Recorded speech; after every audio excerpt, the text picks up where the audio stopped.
Hey guys, I'm Cassondra Barney and I'm a full-time Amazon seller. I love to make videos so that I can teach others exactly what I'm doing to make money on Amazon. Now lately, I've been spending a lot of time doing product research so that I can start private labeling more products and putting my own brand on them. So in this video, I want to show you a tool that I've been using that is super helpful, and it is called AMZ Scout. One of the reasons why I really like using this is because it's so user-friendly. If you're someone who's never done product research before, you are not going to feel intimidated by this tool. You'll be able to jump right in and start getting some really great data. So if after watching this, you want to try out AMZ Scout for yourself, look below. All right, let's get to it. So this video will be no fluff for you guys. We will get straight to the point so you can get the answers that you're looking for. But make sure you stick around until the end because I'm going to show you my exact process from start to finish that helps me to determine if a product is worthwhile bringing to the Amazon marketplace. So the very first thing that we're going to do is come to AMZ Scout, and we are here in the product database. Now you'll see that I am in the USA marketplace, but if you are not located in the USA, you can change that. Up here at the top is where we're going to set the filters and put in the requirements that we're looking for in the product that we want to private label. But what I really like right here is that if you're kind of unsure what you're looking for and you just want to peruse, they have some really cool product selections that you can choose from. For example, if you just want to get the top 1,000 bestsellers in the categories, you can put that in.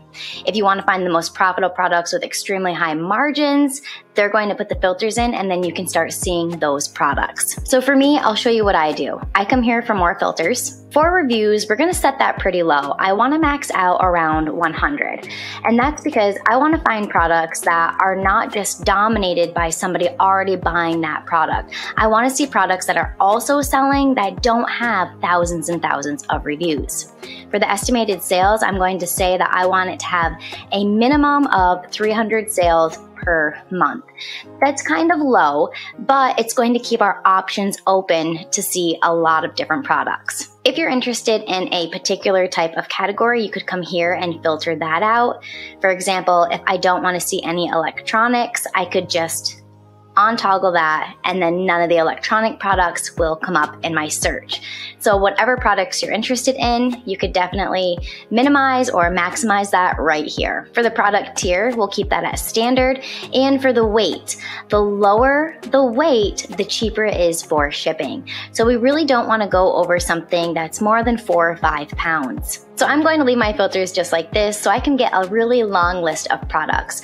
But if you wanted to filter it more by rank or revenue or the net, you could definitely do that. So I'm going to come here and find products. So as I start going through these products, there's a lot that I'm going to just weed right off the bat. And those include products such as seasonal items, and that's because I want to be making sales year round. I don't want to bring something that's just going to have a volume in November or December during the holidays. I want this product to have steady sales year round. I also don't want to mess with anything that's hazmat. You do need a special training through Amazon if you want to do hazmat items. Me personally, I also am not into things that are fragile, if they could break easily, including electronics, because I don't want to have to worry about doing a lot of different returns. And finally, I'm not going to want to compete with big brands. So if I see something that already has a big brand name associated with it, we're going to skip that. So for example, Elmer's Glue, that's a big brand. I'm not going to want to go there. Some categories that I'm really specifically interested in would be home and kitchen. That's a category that sells really well. So if I only wanted to see those products, I could even come right back up to the top and take everything out, clear it, and now only select the home and kitchen. So that makes it really easy if you already have a specific category in mind, so you're not seeing anything else that you're not interested in. One other super important filter that I also always put in, and I haven't yet, is the price. Now you're not going to want to sell something that does not have a high enough ticket on it, because after the cost of goods, all of the shipping, the Amazon fees, you want to make sure that there's enough in the end to put in your pocket. So the number here for the low end really should not be below 20 for a private labeled item. All right, so we've narrowed it down a little further. We only are doing home and kitchen, and we set our price. Right here, these sheet and pillow sets, that's something that I also would just skip right by. And the reason being is because it doesn't have a lot of developmental potential. This is something that's more functional, and how am I going to be able to really change this and make it my own for people to want to buy mine versus this one? So I'm really looking for products that show potential for me to develop them further, specifically aesthetically.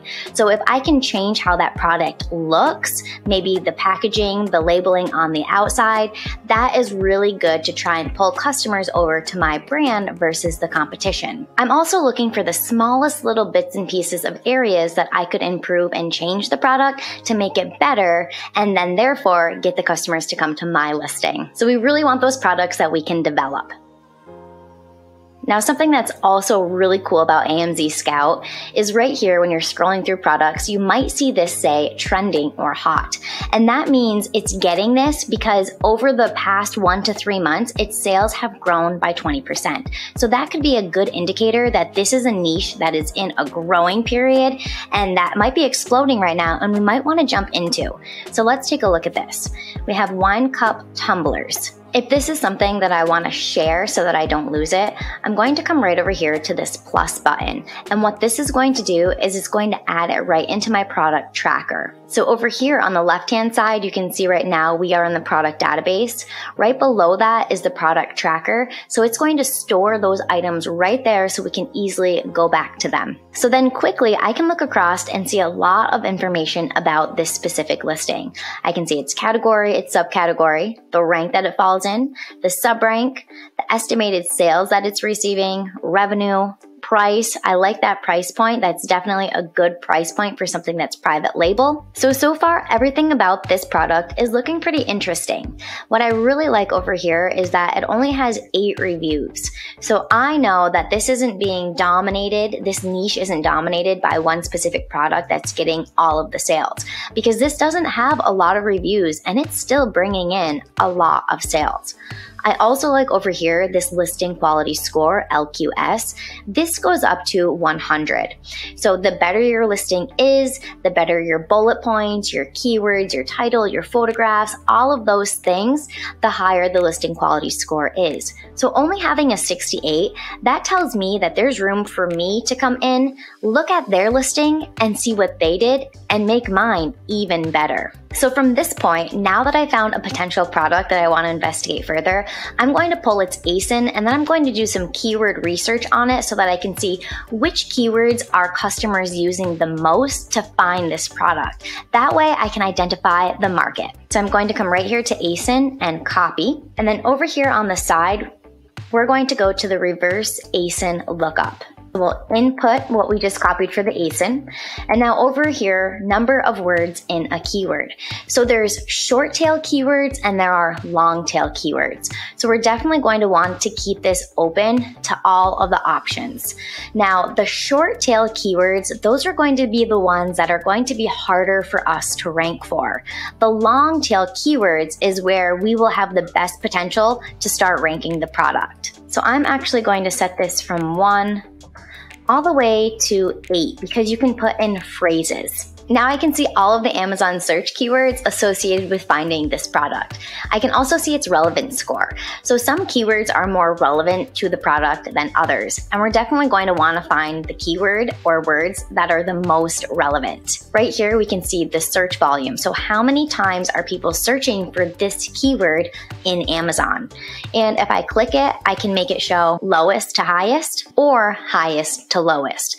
So in this case, we're trying to identify the main keywords for this product. So we're going to want to see the highest search volumes first. So the keyword stainless steel, that's being searched just over 44,000 times, but that wouldn't be the most relevant because ours are these wine tumbler glasses, and this keyword does not pertain to that at all. You can see it only has a relevance score here of 3. So we're going to scroll down until we find the one that has the highest search volume and is the most relevant.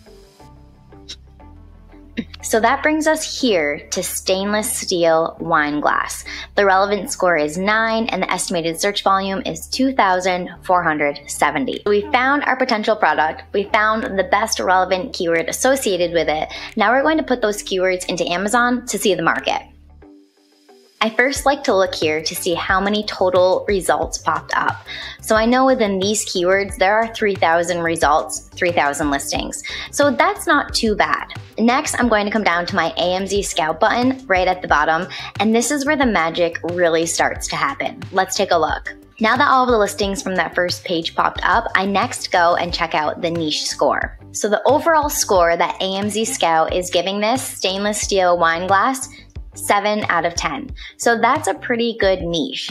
It's saying that the profit is high, the demand is good, and the competition is medium. So that's looking pretty promising. The visibility score right beside it, that goes from 1 to 10, 10 being the worst. So how visible is this keywords on AMZ Scout? Meaning, out of all the people who are using AMZ Scout, how many of them are looking and found exactly what we're looking at? So a visibility score of 1, that's really good. That means that there hasn't been a lot of eyes right here where we are, which is great considering what the competition in the future could look like. And then if I toggle over it, it says 0% of our users have found this niche. A very small number of sellers have noticed this niche while researching the market. The chances of making a successful business and significant profit in this niche are extremely high.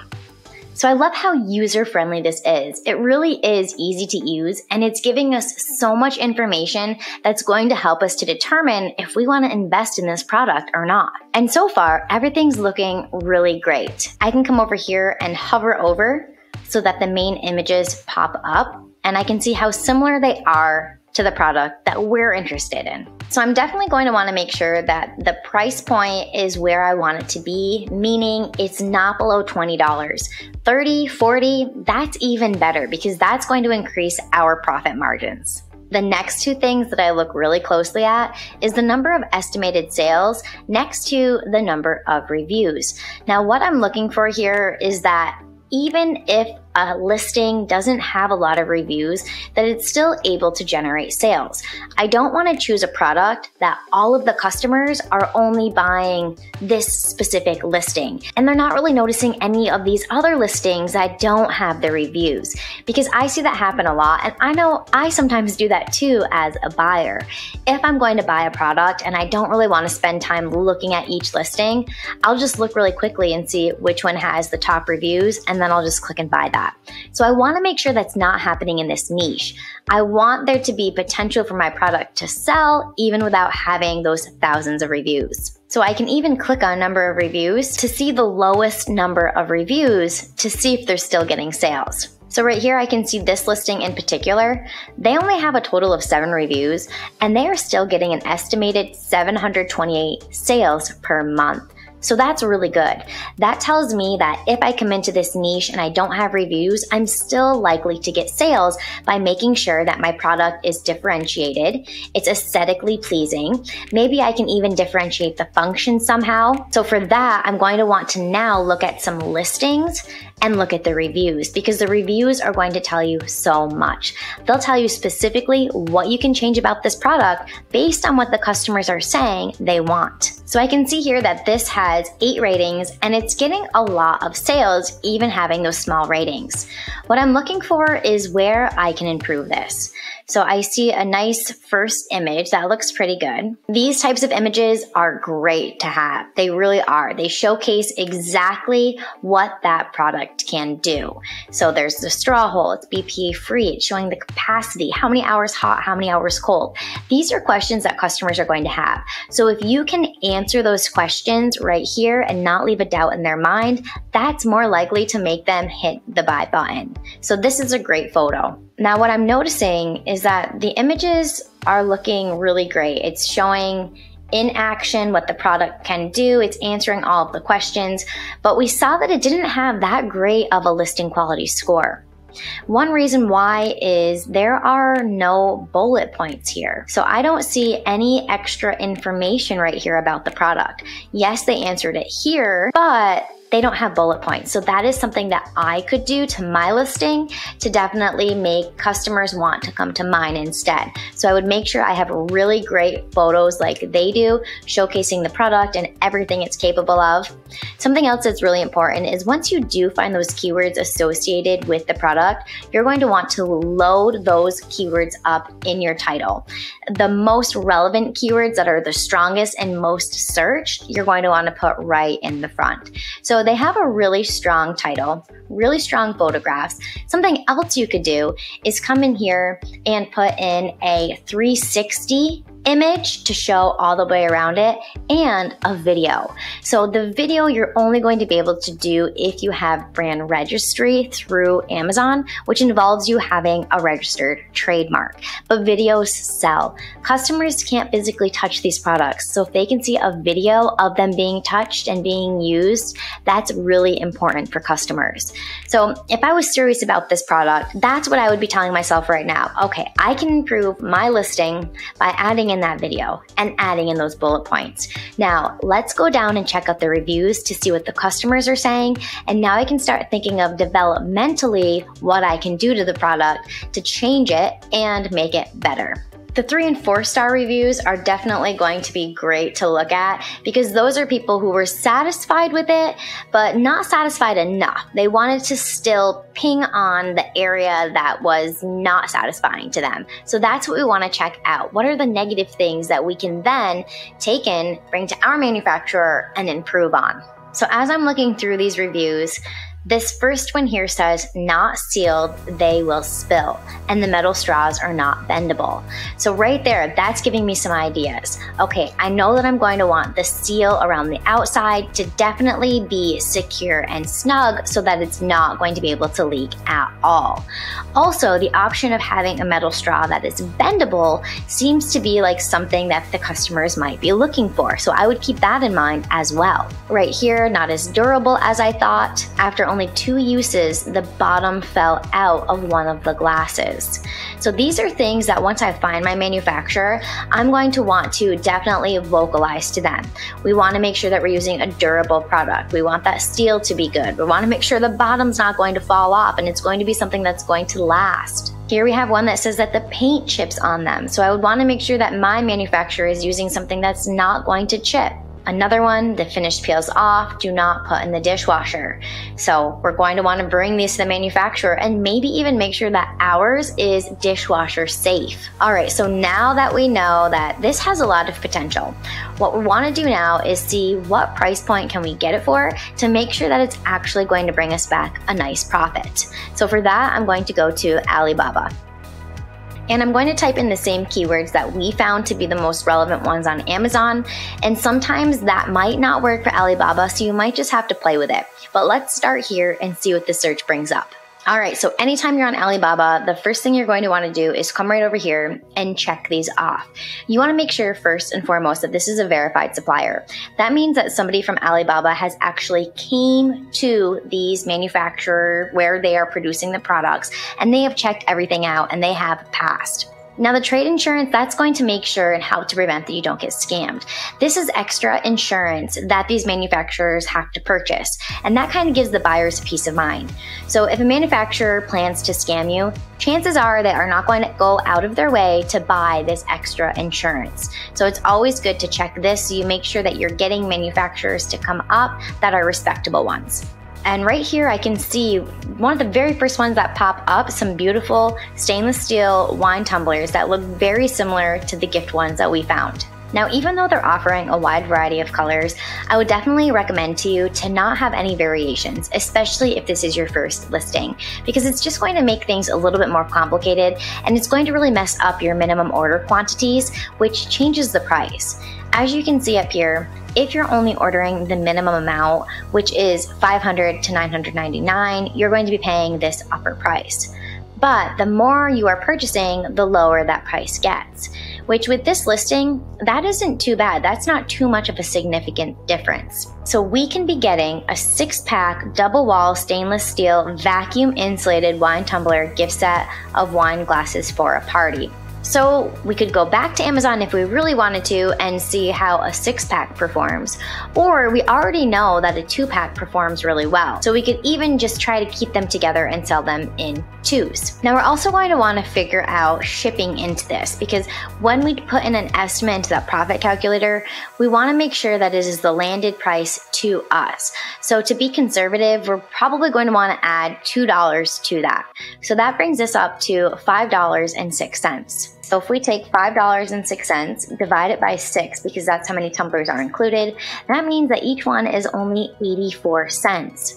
Now we would have 2 per gift set. That means that each gift set is only going to cost us $1.68. And then down here, we can see some 3D rendered images that are showing us all of the features of the product. There we have our dimensions. I also like to check out to see if there are any reviews. So there's 2 reviews, and both of those reviews have been 5 stars. So that seems pretty promising. Now, as I go down further, I can see that if I want to customize the packaging or the logo at all, in order to do that, you have to purchase larger quantities, not just the minimum order in most cases. So we would have to purchase an order of 3,000 if we were interested in putting on our logo and customized packaging. Now, next I would want to message this manufacturer and ask them those questions that we saw on the reviews. Things like, if we can make sure that it's a really tight seal, making sure the quality is good, that it's not going to chip. Something else to do is even to consider ordering a sample so that you can see for yourself. Now, because this is packaged in 6 and we would want to sell them in 2s as a gift set, I would also want to ask them about that to see if maybe they would charge more for the boxes to be able to put sets of 2 in the boxes. So that might raise the price a little bit as well. Now, ideally, you're going to want to find the listing that is the closest to what you're trying to do, and that is the most competition for you. So these could be bringing in the most sales, or they could be the customer favorite. So you'll notice right underneath the listing, the profit calculator pops right up. So the product price, they have theirs listed for $21.99. If you wanted to go lower or higher, you could just adjust it right there. The product cost will estimate that it is going to be $2. And then if we come down here, we can see the storage fee, the fulfillment fee, and the referral fee. All in all, the total FBA fees is estimated to be $8.82. But I will say that this is usually on the lower side, and usually the FBA fees tend to be a little bit more once you actually create that listing. But you can't tell exactly what they are until you do create the listing. But this looks pretty good. The profit per unit is around $11, net margin of 50%. Although you do want to consider that these are not going to be accurate numbers, because when you create a new listing, you have to be running PPC on it, especially if it's a brand that does not exist on Amazon. You are creating this, you're bringing it to the market. So people don't specifically know your brand keywords to search for. You're going to have to run PPC, which can be kind of expensive in the beginning, and it's going to run you about 7% of your net margin. So you can deduct that down to see what your true net margin would be closer to. In this case, it would be around 42 to 43%, which is still really good. And that is all that there is to it. So you can see just how user-friendly and easy AMZ Scout is to use. And you're going to get a ton of information that truly is going to tell you if this is a product that is worth gambling on or not. I hope that you guys found this video super helpful, and thank you for watching until the end with me.